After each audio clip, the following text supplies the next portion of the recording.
Shalom, salam kasih karunia-Nya. Bagaimana kabar Anda hari ini? Sama-sama katakan saya sehat, saya kuat, saya makmur, saya panjang umur, saya awet muda, saya diberkati Tuhan berlimpah-limpah.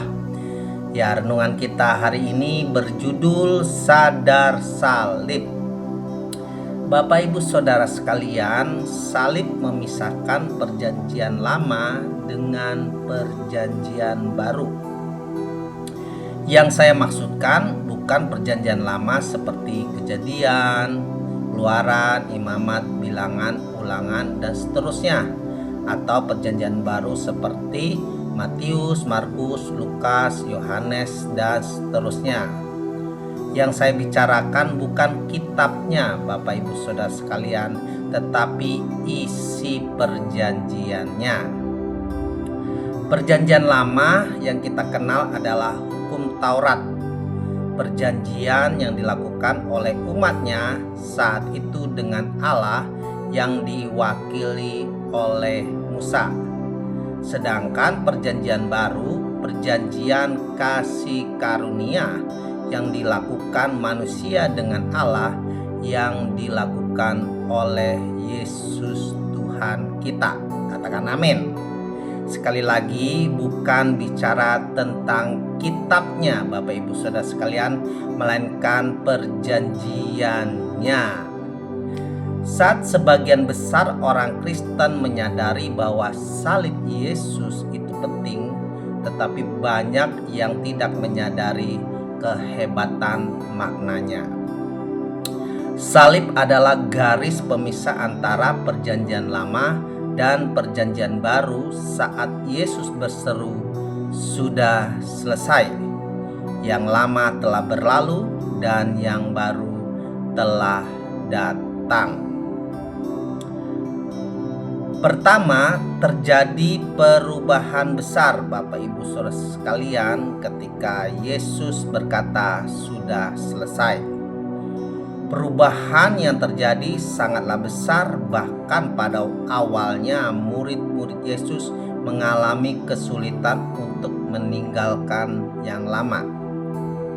Simon Petrus dikoreksi berapa kali? 2 kali langsung oleh Yesus. Kisah Para Rasul 10 dan 11, dan oleh Paulus Galatia 2.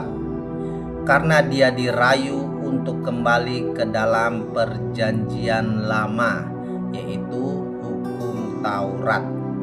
Dalam hal apa yang telah diselesaikan Yesus di kayu salib? Jika rasul yang berkhotbah di hari Pentakosta dan yang melihat mujizat saat bayangannya mengenai orang sakit perlu untuk dikoreksi, tidak heran banyak orang saat ini gagal untuk memahami seluruh karya penebusan Yesus. Kita jangan siksak bolak-balik antara Old Covenant dan New Covenant. Kita harus membiarkan Roh Kudus memusatkan arah kita dan mengingatkan kita akan semua yang telah Yesus lakukan bagi kita dan bagi seluruh dunia. Yang kedua, Tuhan telah memberikan segalanya. Sebelum salib, orang melakukan kegiatan kerohanian agar mendapatkan sesuatu dari Tuhan. Menyembah dan percaya karena apa yang telah disediakan Tuhan bagi kita. Hukum Taurat Musa sangat jelas menyatakan bahwa manusia harus mentaati semua perintah siang dan malam agar dapat menerima berkat Tuhan. Tentu saja tidak seorang pun yang berhasil melakukannya. Dalam perjanjian baru kita menerima berkat karena apa yang telah dilakukan Yesus. Ketaatan dan pengorbanannya telah diperhitungkan bagi kita. Yabes berdoa agar Tuhan memberkatinya. Itu merupakan doa yang baik bagi Yabes karena dia hidup di bawah perjanjian lama. Tetapi doa itu tidak cocok bagi kita. Kita berdoa karena Tuhan telah memberkati kita di dalam Kristus. Terpujilah Tuhan dan Bapa Tuhan kita Yesus Kristus yang dalam Kristus telah mengaruniakan kepada kita segala berkat rohani di dalam surga. Efesus 1 ayat yang ketiga. Perhatikan bahwa Tuhan telah memberkati kita. Ini bukan tentang akan memberkati kita. Yang ketiga, Tuhan telah digerakkan. Hidup kita yang baru di dalam Kristus seluruhnya tergantung dan tercakup pada karya yang telah diselesaikan Yesus. Bukan Anda bergerak baru kemudian Tuhan bergerak, seperti yang sering kita dengar dari para pengkhotbah. Pesan salib adalah bahwa Tuhan telah dipuaskan oleh pengorbanan Yesus. Tuhan telah digerakkan. Dia tidak meresponi kita karena usaha kita. Tuhan telah meresponi dengan menyediakan segala yang kita perlukan di dalam Yesus Kristus. Tugas kita sederhana, yaitu percaya akan apa yang telah dilakukan Yesus. Iman kita tidak menggerakkan Tuhan. Kalau memang bisa, itu berarti Tuhan berada di tempat yang salah. Tidak, Bapak Ibu Saudara sekalian.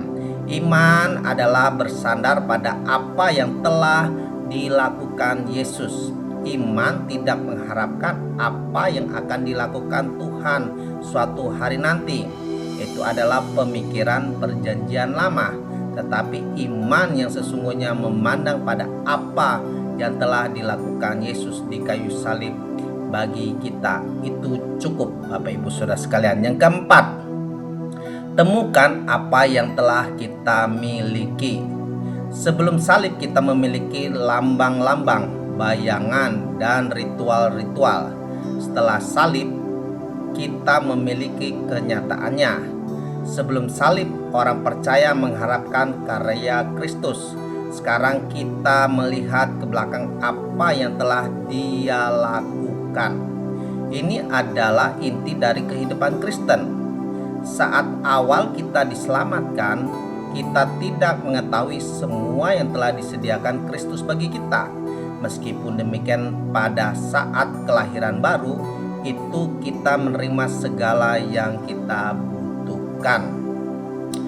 Kita tidak perlu mencari lebih banyak dari Tuhan karena kita telah memilikinya. Sebaliknya, pencarian kita adalah untuk menemukan apa yang telah kita miliki.